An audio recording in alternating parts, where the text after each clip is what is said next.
ko'zga ko'ringan futbolchilardan biri. Zominda aynan u kiritgan gol bahs taqdirini hal qildi. Oleg Zateyev Smolichenko aldab jarima maydoniga kirib bormoqchi bo'lganida, ammo farg'onalik raqibidan o'ta olmadi. Hasanov Neftchining yangi hujumini Ponomaryov orqali boshlashga qaror qildi.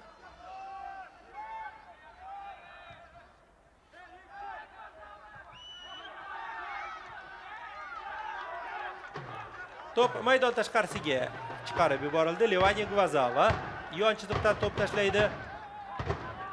Yo'q, u sherigiga to'pni qoldirgan ma'qul deb hisobladi va ana endi top Gvazavaga kelib tushdi. Levaniya raqiblarning biridan o'tib ketdi, to'pni jarima maydoniga yetkazdi. Bu yerda tajribali Xayrulla Karimov raqib hujumini yo'qqa chiqardi. Jahongir Mehmonov to'pni qaytarib yubordi va endi Neftchining tezkor hujumini tomosha qilamiz. Xavfli vaziyat vujudga kelishi mumkin edi, ammo bu safar ham Karimov juda ishonchli o'yin namoyish etdi. Keyin esa sheriklari yordamga kelishdi. To'p hakamga tegib to'xtab qoldi. Bunday holatlar futbolda uchrab turadi. Berdiyev raqib jarima maydoniga yorib kirib bormoqchi bo'ldi. Sheriklari unga to'pni uzatishga urinishdi, ammo texnik jihatdan ana shu rejani amalga oshira bilishmadi. Pavel Bugala to'pni quvib yetdi. Shorahmedov, G'ofurov, Sahob Jo'rayev, Zateyev, Alek raqiblar orasidan yorib o'tishga urinib ko'radi. Lekin raqiblar to'pni undan olib qo'yishdi. Pavel Smolichenko yiqilib tushdi. To'p Dilshod Jo'rayevga tekkan holda maydonni tark etdi va uni Neftchi futbolchilari yon chiziqdan tashlashadi. Ikkinchi taymning 8-daqiqasi o'tib boryapti.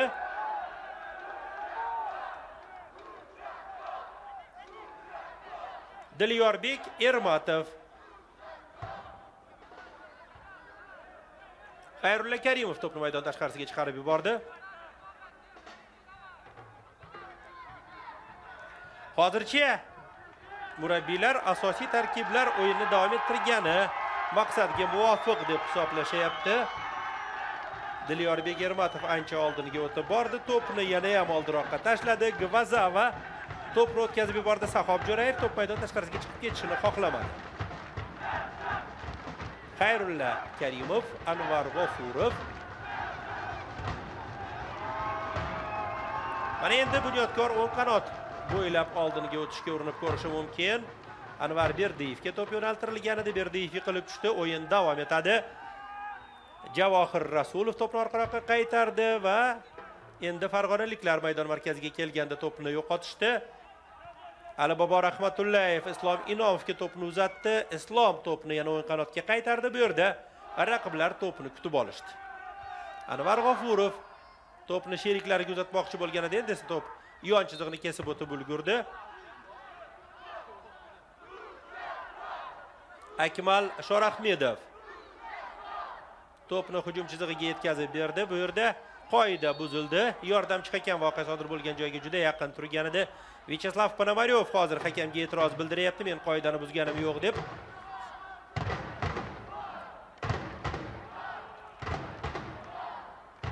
Sahob Jo'rayev to'p tepish uchun yetib bordi.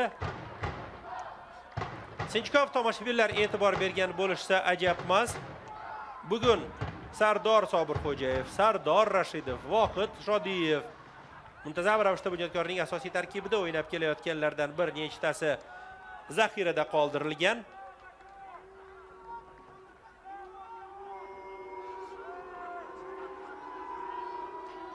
Sahob Jo'rayev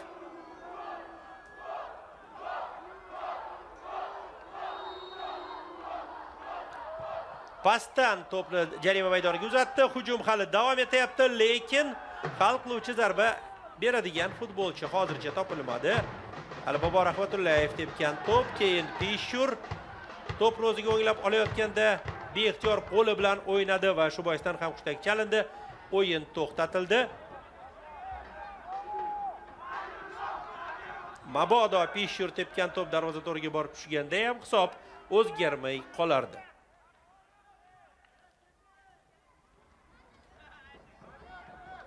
Zarbalar bo'yicha hisobga e'tibor bering. 7 ga 1.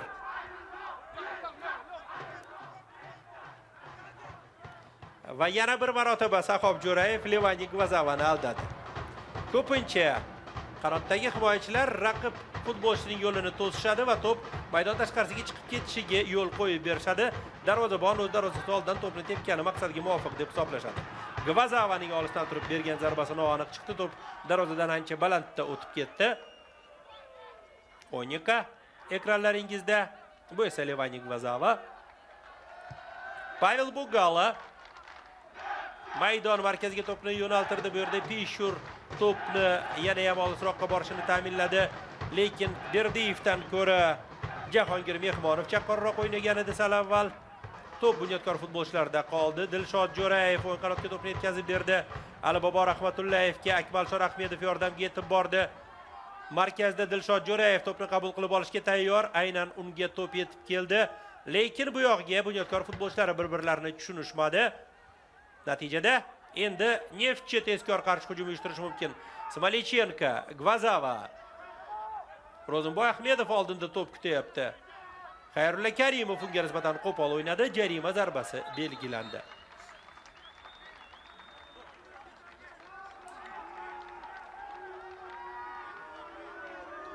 Bunyodkor tarkibida o'zgarish.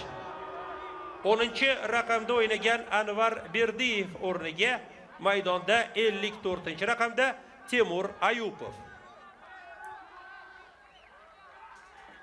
O'tgan safar Temur Ayupov zaxiradan Vohid Shodiyevning o'rniga tushirilgan edi. Birozdan keyin u qiziqqonlik qilgani uchun hakam tomonidan ogohlantirilgan edi. Keyinchalik uchrashuv yakunlanishi arafasida Sahob Jo'rayev burchakdan to'p tepganidan so'ng mezbonlar darvozasiga to'p kiritib, gol muallifiga aylangan edi. Bunyodkor tezkor hujum uyushtirishi mumkin. Inomov, Zateyev jarima maydoniga to'p uzatildi va darvozabon G'ayratjon Hasanov bu safar ham to'pni egallab olib ulgurdi.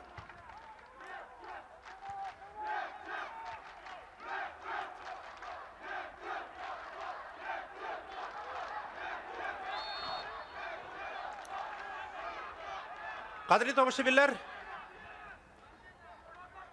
qoida buzildi. Sahob Jo'rayev o'rnidan ko'tarildi va hozir to'pni Islom Inomovga uzatdi. Mana bu yerda esa e'tibor bering, hozirgina maydonga tushgan Temur Ayupov kombinatsiyada faol ishtirok etishga intildi. Bosh hakam voqea sodir bo'lgan joyning yonginasida turganida farg'onalik futbolchi qilib tushdi, lekin qoida buzilmagan deb hisoblandi. Oleg Zateyev chap qanotdan oldinga o'tishga harakat qilyapti.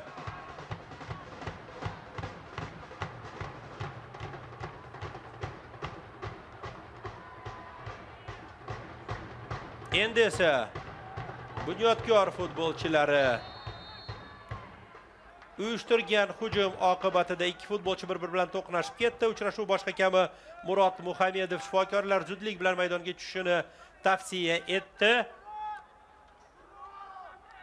Oleg Zateyev va Dilyorbek Ermatov.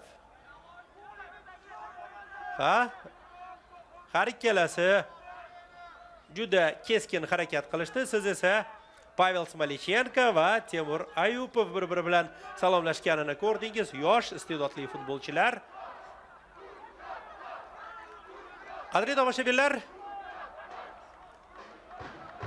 mamlakatimiz yashil maydonlarida bugun 11-turning dastlabki uchrashuvi bo'lib o'tayapti.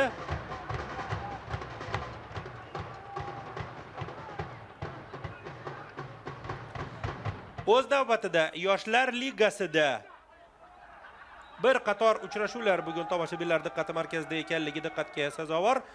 Masalan, Olmaliq uyda Buxoroni qabul qildi. 2-2 jangovar durang. Andijon o'z maydonida Oltinko'lda Jizzaxning So'g'diyonasiga 0-4 hisobida yutqazdi. Paxtakor Toshkent Metallurg Bekobod 2-1, Qizilqum Nasaf 0-0, Dinamo Samarqand Lokomotiv Toshkent 1-2, bizda uchrashuv davom etyapti.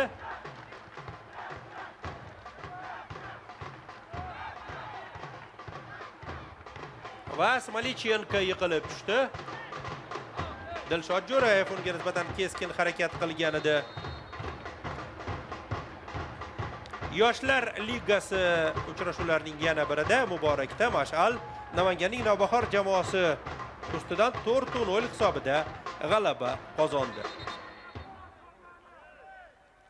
Shuningdek, birinchi ligada bir qator uchrashuvlar bo'lib o'tgani diqqatga sazovor. O'zdongju o'z maydonida Toshkentning Oqtepasini qabul qildi va 0-1 hisobida yengildi. Qo'qonda Farg'ona viloyatining ikkinchi jamoasi Qo'qon 1912 NBU Osiyo bilan kuch sinashdi va 3-2 hisobida zafar quchdi. Jar stadionida Bunyodkorning navbatdagi hujumi Peshur to'pni oldiroqqa uzatdi. Temur Ayupov bu hujumni davom ettirishda to'pga yetib bora olmadi. Uchrashuvning 62-daqiqasi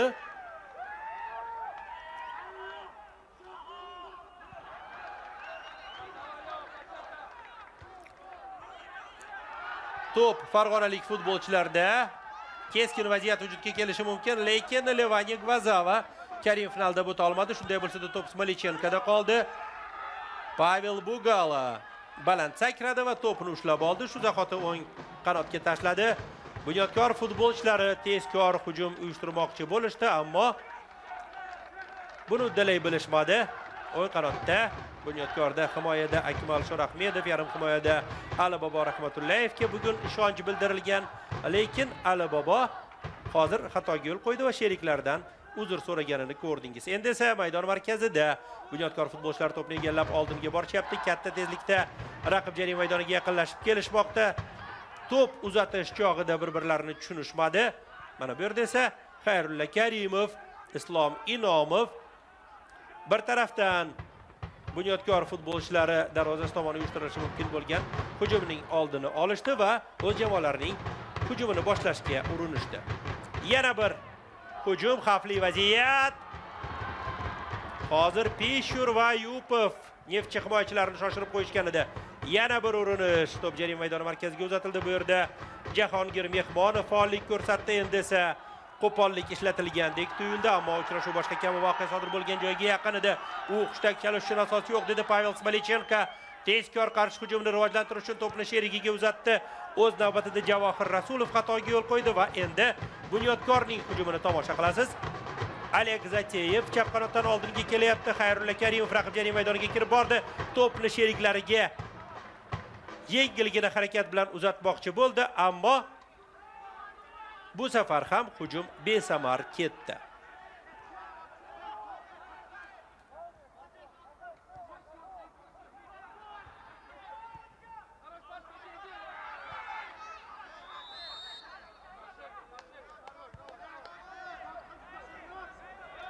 O'yindan tashqari holat qayd etildi.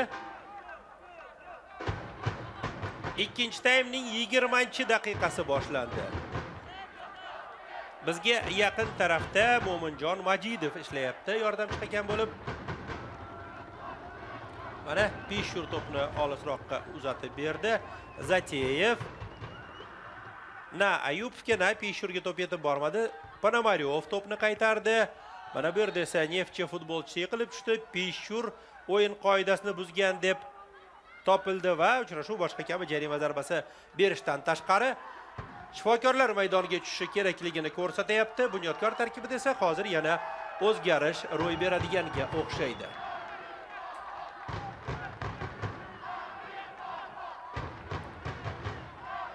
Bunyodkor tarkibida o'zgarish, 7-raqamda o'ynagan Ali Bobo Rahmatullayev o'rniga maydonda 21-raqamda Sardor Rashidov.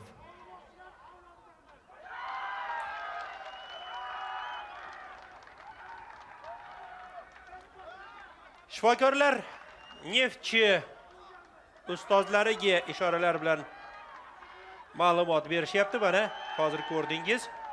Darvozabon va Sardor G'ayratjon Hasanov bosh barmog'ini ko'tardi. Demak, Jahongir Mehmonovning jarohati jiddiy emas va u birozdan so'ng yana safga qaytadi va Neftchi uchrashuvni to'liq tarkibda davom ettiradi.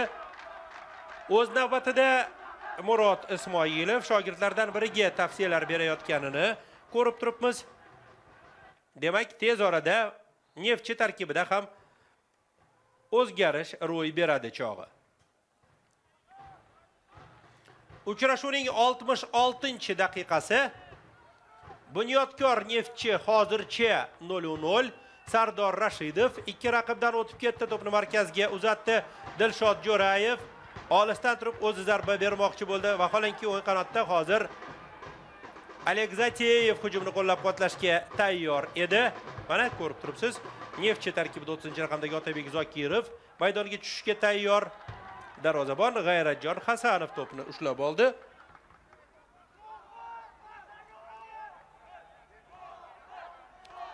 Sal avval ro'y bergan vaziyat takroran namoyish etildi.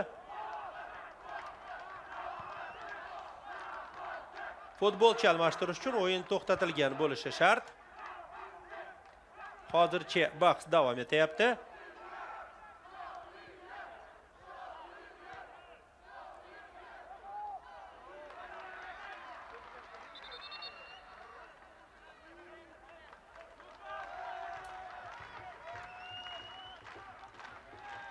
Neftchi tarkibida o'zgarish. 9-raqamda o'ynagan Pavel Smolichenko o'rniga maydonda 30-raqamda Otabek Zokirov.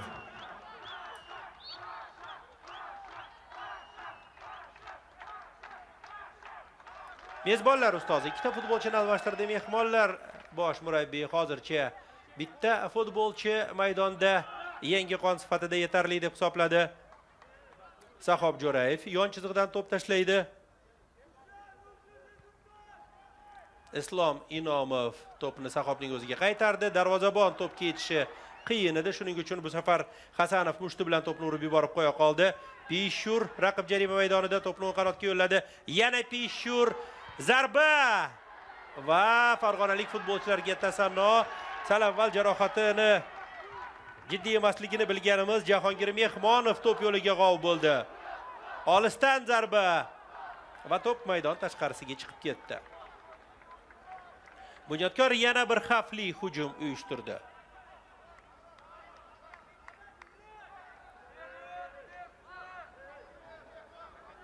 Biroq hozircha ana shu ko'plab xavfli vaziyatlardan mezbonlar naf chiqara olishmayapti.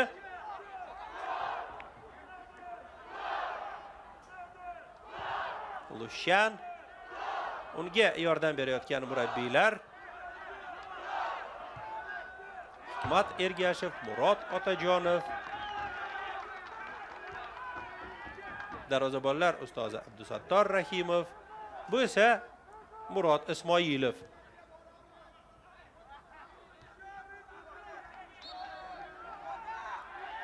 To'p maydon yon chizig'ini kesib o'tib tashqariga chiqib ketgan deb hisoblandi va shu boisdan ham Akmal Shorahmedov to'pni qo'li bilan tashladi. Anvar G'ofurov, Xayrulla Karimov, Sahob Jo'rayev yolg'iz o'zi.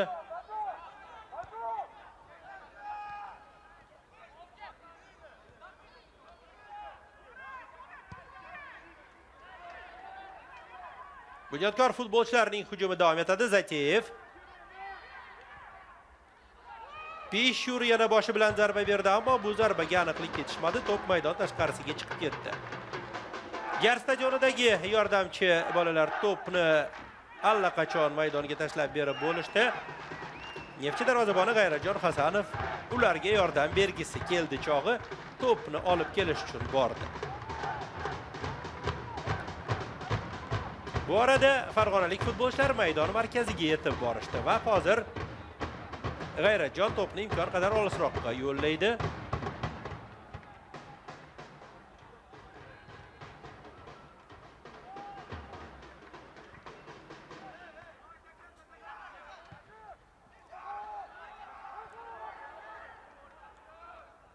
Jahongir Mehmonov bu safar ham himoyada ishonchli o'yin namoyish etgani e'tiborga loyiq.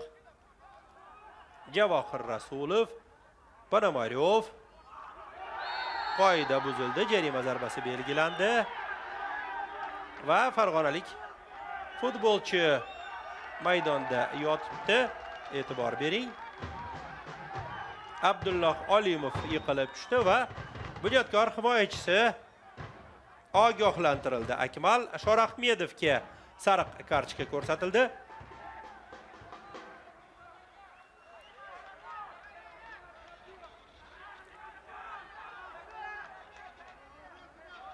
Neftchi shifokorlari Abdulloh Olimovga tibbiy yordam ko'rsatishmoqda.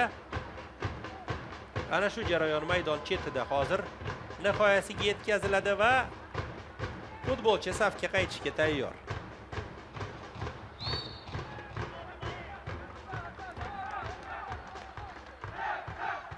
E'tibor bering, hali to'p o'yinga qaytarilgani yo'q. Jarohatlangan futbolchi o'yinni davom ettirishga tayyorligini ko'rsatdi va hakamdan ijozat olib maydonga qaytdi. Sardor Rashidov chap qanotdan oldinga boryapti. To'pni jarima maydonidagi hujumchilarga yetkazmoqchi bo'ldi, ammo yo'liga raqib g'ov bo'ldi.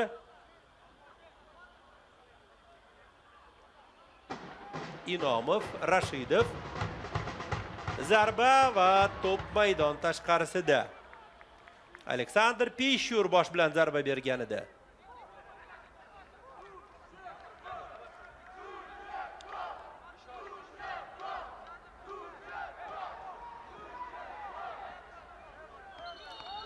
Va haqli ravishda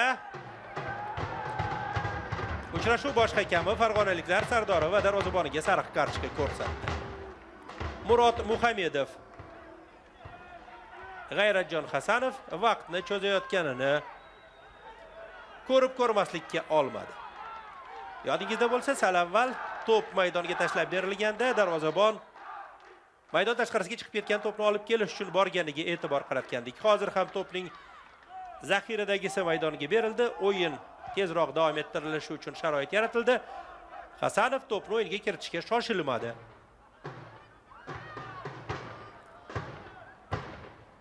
Buning uchun Hasanovni ayblamoqchi emasmiz. Neftchi bugun Bunyodkor maydonida ochko olsa, bu farg'onaliklar uchun yutuq hisoblansa kerak. To'p maydon tashqarisiga chiqib ketdi va toshkentliklar o'ng burchakdan to'pni o'yinga kiritadigan bo'lishdi. Ana endi bu vazifani Sardor Rashidov bajaradi.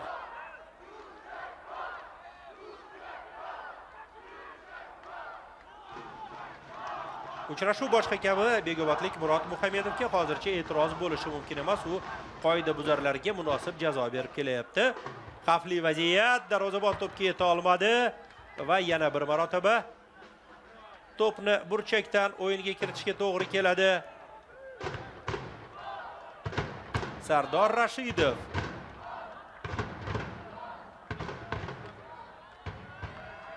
farg'onaliklardan yana biri tibbiy yordamga muhtoj. Sal avval biz bu holatga alohida e'tibor qaratmoqchi emas edik, lekin ikkinchi taymda o'zingiz e'tibor bergan bo'lsangiz kerak.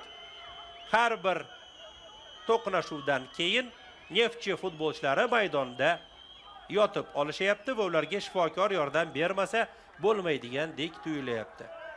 Lekin diqqatga sazovor jihati deyarli barcha holatlarda jarohatlangan futbolchi maydondan tashqariga chiqqani hamonoq o'yinga qaytishga tayyor bo'layapti. Tanasi boshqa dard bilmas deyishadi. Balki haqiqatan ham ana shu futbolchilar mushkul ahvolda qolayotgandir.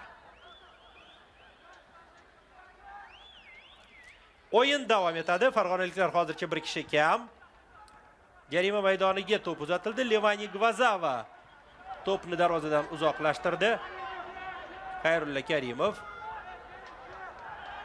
to'p yon chizig'ini kesib o'tib chiqib ketib qoldi va endi Neftchi futbolchilari to'pni yon chiziqdan tashlashadi.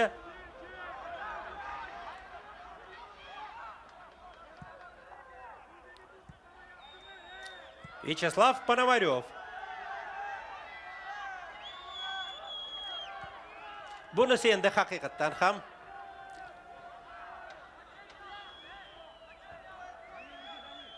kulgili emas. Levani Gvazava E'tibor bergan bo'lsangiz, yana 20 soniya vaqt o'tdi. Shifokorlar maydonga tushmadi, ammo o'yin to'xtab turdi. Biz agar o'zbek futboli rivojlanishini xohlasak, nafaqat Neftchi, nafaqat Bunyodkor, Paxtakor, Lokomotiv, Nasaf, Qizilqum, Navbahor, Andijon, So'g'diyona, Metallurg, Olmaliq kim bo'lishidan qat'iy nazar, futbolchilar imkon qadar ko'proq va yaxshiroq o'ynashga intilishining shohidi bo'lishni xohlaymiz. O'shanda klublarimiz o'sadi, o'shanda terma jamoaga munosib o'rinbosarlar yetishib chiqadi. Yordamchi hakam bayroqchasini ko'tardi, o'yindan tashqari holat qayd etildi. Voqealar rivojidan Temur Ayupov ilgarilab ketgan edi. 77-daqiqaga yetib keldik. Neftchi tarkibida hozircha bitta futbolchi kam. Aleksandru Onyeka maydonga qaytishga ijozat so'rayapti.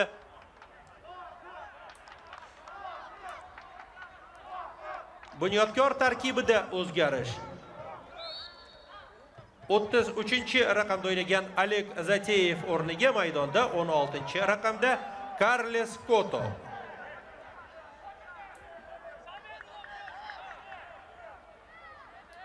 Bizga Temur Ayupovni yaqindan ko'rsatishdi, chunki aynan u o'yindan tashqari holatga tushgani uchun o'yin to'xtatilgan edi.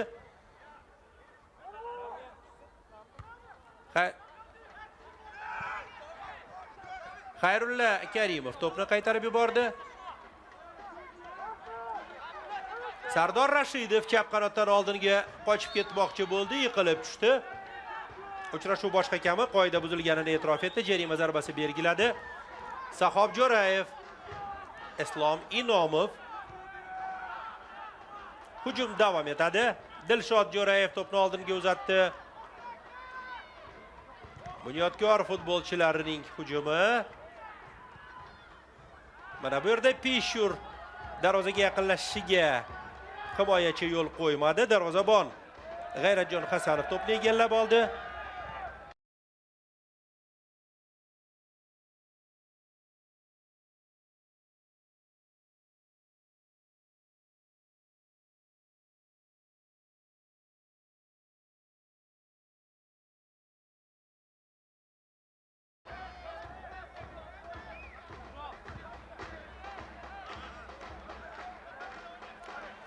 Ispaniyalik legioner Carles Koto Qashqadaryoga majburga e'tibor qaratishimiz mumkin. Ayupov, Rashidov, Ayupov. Jarima maydoniga to'p uzatildi va himoyachilarga bu safar ham tahsin aytish darkor. Mana bu yerda esa Ro'zimboy Ahmedov to'p bilan oldinga qochib ketishga urinyapti. Anvar G'ofurov to'pni undan olib qo'ymoqchi bo'ldi-yu, ammo Ahmedov hujumni davom ettiryapti. Xavfli vaziyat. Jarima maydoni ichida Bunyodkor himoyachisi to'pni bir amallab qaytarib yubordi va endi Bunyodkor futbolchilari tezkor hujum bilan javob bermoqchi. To'p hali maydonda edi. Mana endi yon chiziqni kesib o'tib maydon tashqarisiga chiqib ketdi.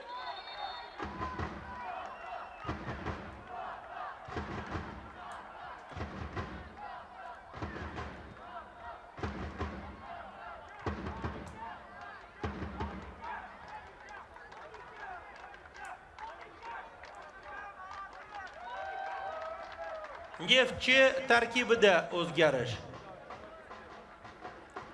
7-raqamda o'ynagan Aleksandru Onyeka o'rniga 11-raqamda maydonda Nosirbek Otaqo'ziyev. Sal avval yodingizda bo'lsa, Aleksandru Onyeka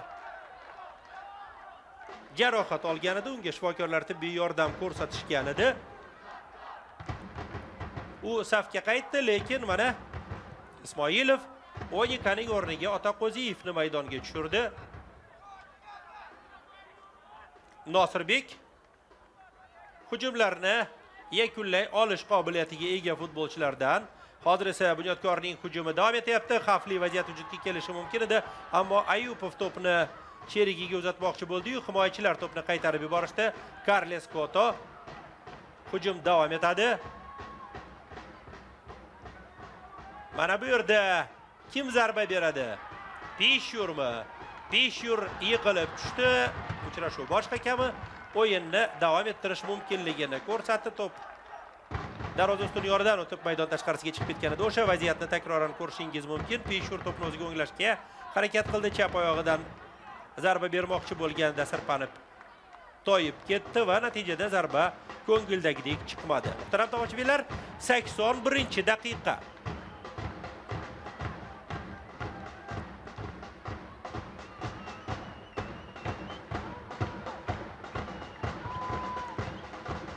G'ayratjon Hasanov to'pni maydon markazi sari yo'lladi. Bu yerda Bunyodkor futbolchilari to'pni egallab olishdi.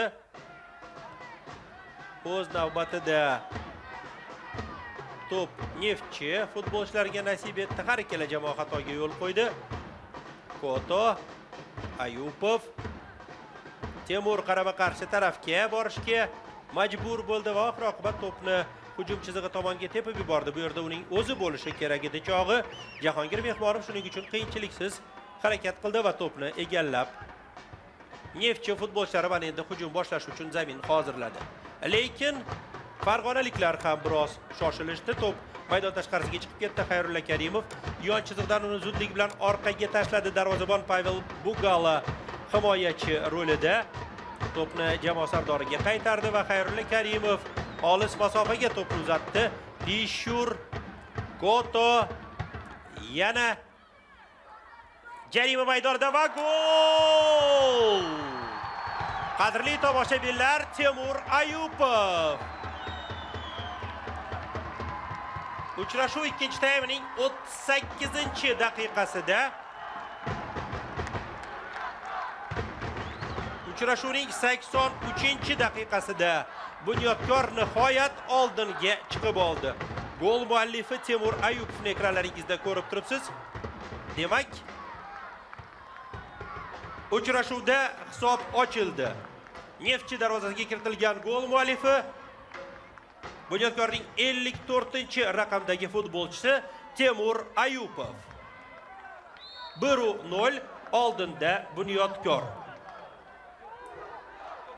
Ana shu gol qanday kiritilganini turli kameralar yordamida sizga namoyish etayapmiz. Rejissyor Anvar O'rmonov, operatorlar birgalikda mana shu goldan bahra olishingiz uchun sharoit yaratdik. Sport telekanali reportaj davom etadi va endi Neftchi muvozanatni tiklash uchun juda qulay imkoniyatga ega bo'lganida, ammo omad farg'onaliklardan hozircha yuz o'girdi, lekin hujum davom etyapti. Mana bu yerda Xayrulla Karimov yiqilib tushdi, ammo to'pni jamoadoshlar bilan birgalikda qaytarib yuborishdi. Peshurga nisbatan qo'pollik ishlatildi. Bunyodkor futbolchilari tezkor hujum uyushtirishga harakat qilishmoqda. Sardor Rashidov raqib jarima maydoniga yaqinlashib keldi. Raqibni aldashga urinayapti. To'pni darvoza yaqiniga yetkazib berdi. Hujum davom etadi. Zarba va Jahongir Mehmonov to'pni maydon tashqarisiga chiqarib yubordi.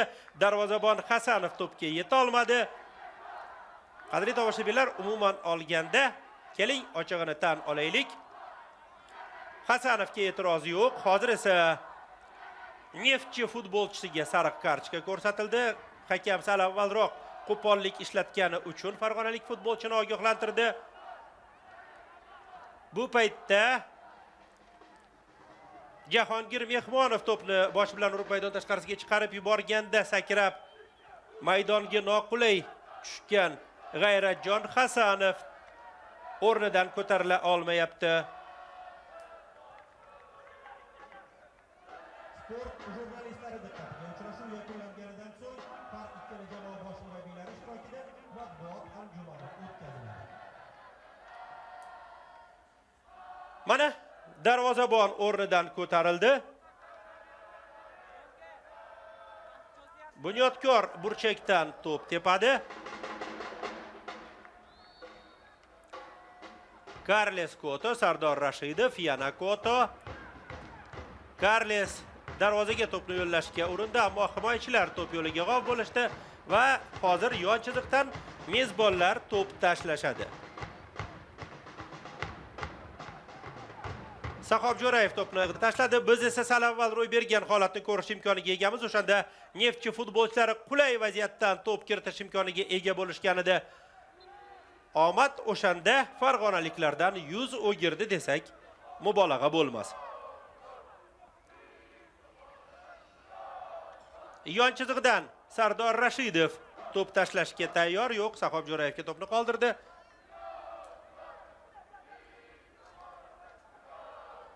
Neftchi tarkibida o'zgarish. 77-raqamda o'ynagan Levani Gvazava o'rniga maydonda 33-raqamda Murodbek Bobojonov.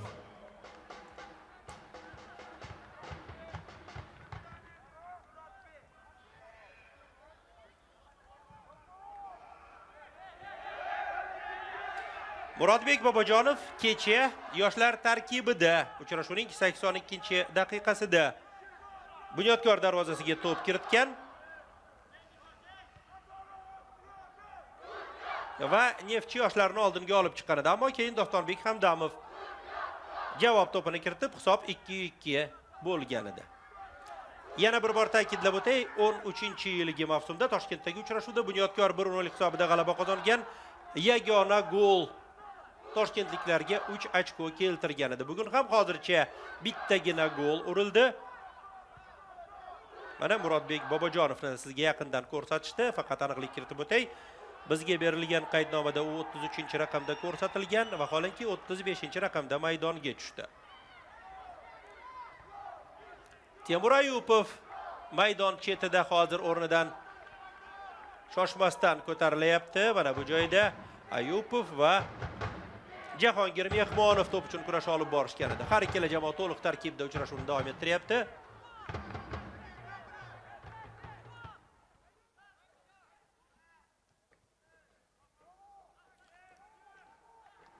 Iqboljon Boboxonovga hali sariq kartochka ko'rsatilgani haqidagi yozuvni ekranlaringizda ko'rdingiz.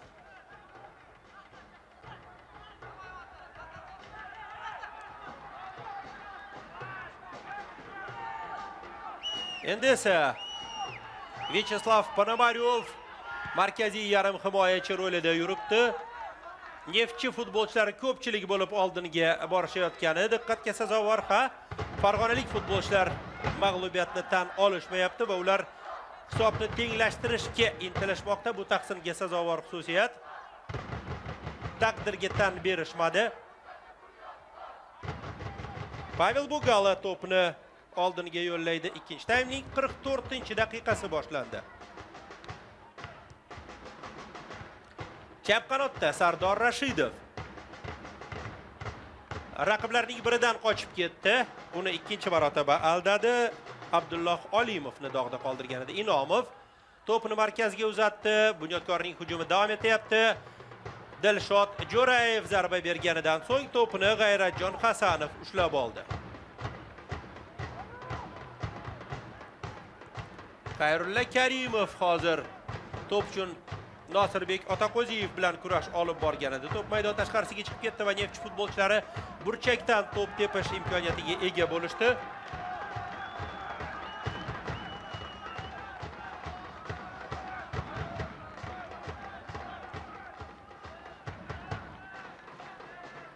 Qani ko'raylikchi, Neftchi futbolchilari standartdan qanday foydalanishar ekan. Abdulloh Olimov to'pni darvoza yaqiniga yetkazdi. Xavfli vaziyat vujudga kelishi mumkin. Zarba ketidan zarba. Pavel Bugala to'pni ushlab oldi va mehmonlar hujumi besamar ketdi deb e'lon qilishimiz mumkin shekilli. Maydon egalarining yana bir hujumi. Bugala to'pni oldinga yo'llamoqchi bo'ldi. Sardor Rashidov to'p uchun kurash olib borgan edi, keyin qoida buzildi. Shorahmedov raqibining yiqilib tushishiga sababchi bo'ldi. O'sha vaziyatni takroran ko'rishingiz mumkin.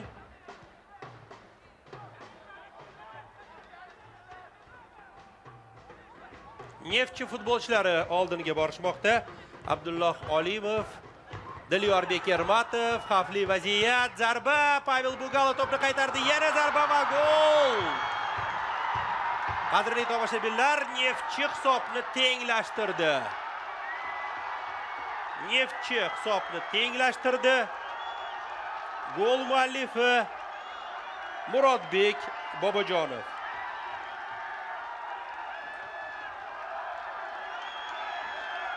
Uchrashuvda hisob tenglashdi. Gol muallifi Neftchining 35-raqamdagi futbolchisi Murodbek Bobojonov. 1-1. Mana qarang. Toshkentlik himoyachilar raqiblarning hujumini qaytarishning uddasidan chiqa olishmadi. Dastlabki zarbadan so'ng Pavel Bugala to'pni qaytardi va o'sha qaytgan to'pga hammadan avval ulgurgan yosh iste'dodli Murodbek Bobojonov to'pni darvoza to'riga yo'lladi. Uchrashuvning asosiy vaqti yakunlanayotgan bir paytda muvozanat tiklandi. 1-1.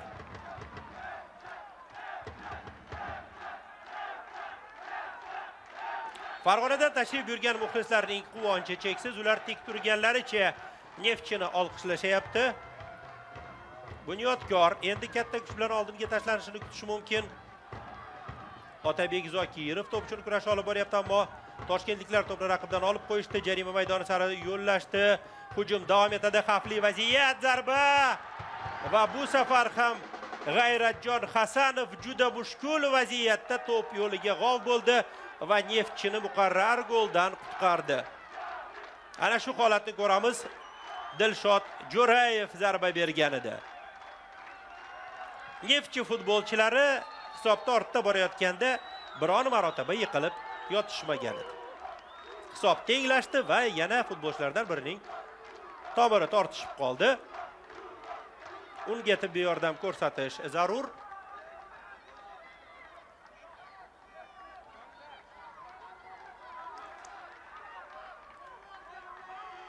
Biz esa Neftchi kiritgan golni yana tomosha qilishimiz mumkin. E'tibor bering. Dilyorbek Ermatov o'ng qanotdan jarima maydoniga kirib bordi. Ro'zimboy Ahmedov zarba berdi. Pavel Bugala to'pni qaytardi va Murodbek Bobojonov to'pni darvozaga kiritib hisobni tenglashtirdi. Bugun Sergey Lushanning Bunyodkor bosh murabbiy rolidagi birinchi uchrashuvi, debyut. Ikkinchi taymga qo'shilgan 3-daqiqa o'tib borayapti.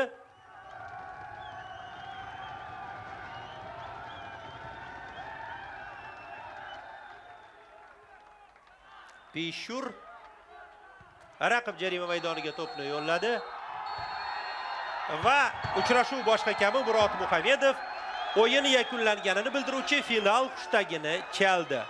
Toshkentda Jar stadionida Bunyodkor va Farg'onaning Neftchi jamoalari o'rtasidagi uchrashuvda 1-1 hisobi qayd etildi. Jangovar durang. Kim ochko yo'qotdi, kim uni qo'lga kiritdi, buni tushunish qiyin emas. Turning asosiy uchrashuvlari ertaga bo'lib o'tadi. Hozir esa bugungi uchrashuvdagi gollarni yana tomosha qilishingiz mumkin. Yoshlarning gollari deb ataylik. Temur Ayupov 1-0 va Murodbek Bobojonov 1-1. Shu joyda siz bilan xayrlashish fursati yetdi. Rejissyor Anvar O'rmonov, sharhlovchi Mirzahakim To'xtamirzayev. E'tiboringiz uchun tashakkur. Yana o'yinay-jahon orqali uchrashguncha xayr. Omon bo'ling. Omad siz va bizni aslo tark etmasin. Qadrli tomoshabinlar, uchrashuv yakunlandi.